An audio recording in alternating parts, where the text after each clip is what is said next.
नमस्कार साथियों, daily current affairs की श्रृंखला में आज हम 29 अक्टूबर से 2 नवंबर तक के करंट अफेयर्स की चर्चा करेंगे। यदि हमारे channel perfect education by UK sir में आप नए हैं तो हमारे चैनल को सब्सक्राइब अवश्य कीजिए, बेल आइकन अवश्य प्रेस करें जिससे हमारे नए वीडियो की नोटिफिकेशन आपको जल्दी प्राप्त हो सके। चलिए आज एनालॉग अंतरिक्ष मिशन रन फॉर यूनिटी 2024 के साथ ही अन्य महत्वपूर्ण करंट अफेयर्स की हम चर्चा करते हैं। पहला है, नई दिल्ली में आयोजित रन फॉर यूनिटी को हरी झंडी दिखाकर किसने रवाना किया? किसने रवाना किया? अमित शाह जी ने।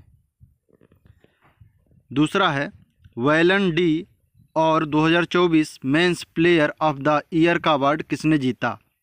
Velan D 2024 men's player of the year का अवार्ड किसने जीता? रोड्री ने। तीसरा है, भारतीय तटरक्षक बल द्वारा हाल ही में लॉन्च किए गए 2 स्वदेशी गश्ती जहाज़ों के नाम क्या हैं? तो उनका नाम क्या है? अदम्य और अक्षर। चलिए अगले प्रश्न की ओर चलते हैं। चौथा है, देश के पहले राइटर्स विलेज का उद्घाटन किस राज्य में किया गया? तो किस राज्य में इसका उद्घाटन किया गया है राइटर्स विलेज का? उत्तराखंड में। पांचवा है, किसे हाल ही में एयरपोर्ट अथॉरिटी ऑफ इंडिया का अध्यक्ष नियुक्त किया गया है? तो एयरपोर्ट अथॉरिटी ऑफ इंडिया का अध्यक्ष विपिन कुमार जी को नियुक्त किया गया है। छठवां है, वर्ल्ड जस्टिस प्रोजेक्ट के 2024 रूल ऑफ लॉ इंडेक्स में भारत के स्थान क्या है? तो भारत के स्थान क्या है? 79। अगले प्रश्न की ओर चलते हैं। सातवां है, वर्ल्ड जस्टिस प्रोजेक्ट के 2024 रूल ऑफ लॉ इंडेक्स में नेपाल की रैंक क्या है? तो नेपाल की रैंक क्या है? 69। आठवां है, गोवंश पालने वाले को क्रेडिट कार्ड देने का ऐलान किस राज्य सरकार ने किया है? तो गोवंश पालने वालों को क्रेडिट कार्ड देने का ऐलान मध्य प्रदेश सरकार ने किया है। नौवां है, हाल ही में पंजाब नेशनल बैंक का एमडी व सीईओ किसे नियुक्त किया गया है? तो सीईओ व एमडी पंजाब नेशनल बैंक का अशोक चंद्रा जी को नियुक्त किया गया है। अगले प्रश्न की ओर चलते हैं। 10वां है, किस महिला फुटबॉलर ने 2024 में महिला वेलन डी और अवार्ड जीता? तो किसने जीता है अवार्ड?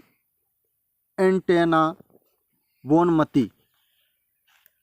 11वां है, राष्ट्रीय आयुर्वेद दिवस प्रतिवर्ष कब मनाया जाता है? तो राष्ट्रीय आयुर्वेद दिवस प्रतिवर्ष 29 अक्टूबर को मनाया जाता है। 12वां है, मैथ्यू वेड ने हाल ही में क्रिकेट से संन्यास की घोषणा की है, वह किस देश के खिलाड़ी हैं? तो मैथ्यू वेड जिन्होंने हाल ही में संन्यास लेने की घोषणा की है वो ऑस्ट्रेलिया देश के खिलाड़ी हैं। अगले प्रश्न की ओर चलते हैं। 13वां है, आरबीआई ने हाल ही में किसे ऑनलाइन पेमेंट एग्रीगेटर बिजनेस के लिए मंजूरी दे दी है? तो आरबीआई ने किसे दी है? जियो फाइनेंशियल को। 14वां है, वनडे क्रिकेट में भारत के लिए सर्वाधिक शतक जड़ने वाली महिला क्रिकेटर कौन है? तो वनडे क्रिकेट में भारत की सर्वाधिक शतक जड़ने वाली महिला स्मृति मंधाना जी हैं। 15वां है, हिमाचल प्रदेश के किस राज्य में राज्य की पहली डिजिटल लाइब्रेरी का उद्घाटन किया गया है? तो किस शहर में किया गया है? बिलासपुर में। अगले प्रश्न की ओर चलते हैं। किसने भारतीय वायुसेना के एयर ऑफिसर इंचार्ज मेंटेनेंस के पद पर नियुक्ति ग्रहण की? तो किसने भारतीय वायुसेना के एयर ऑफिसर इंचार्ज मेंटेनेंस के पद पर नियुक्ति ग्रहण किया है? तो एयर मार्शल अजय कुमार अरोड़ा जी ने। 17वां है, भारत का पहला एनालॉग अंतरिक्ष मिशन किस स्थान पर लॉन्च किया गया है? तो कहाँ किया गया है? लेह लद्दाख। अगला है, हाल ही में विवेक देवराय का निधन हो गया, वह किस क्षेत्र के प्रसिद्ध व्यक्ति थे? तो विवेक देवराय जी जिनका हाल ही में निधन हुआ है, वे अर्थशास्त्र क्षेत्र के व्यक्ति थे। अगले प्रश्न की ओर चलते हैं। आरबीआई के पास भारत का कुल स्वर्ण भंडार कितना है? तो कितना है? 854.73 मीट्रिक टन। 20वां है, निम्नलिखित में से किसने हाल ही में रक्षा सचिव के रूप में कार्यभार संभाला है?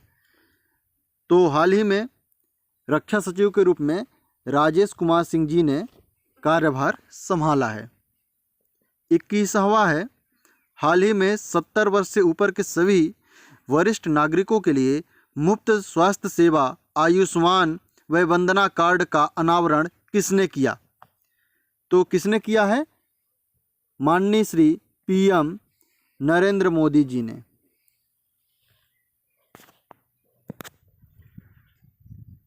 बस इतना ही।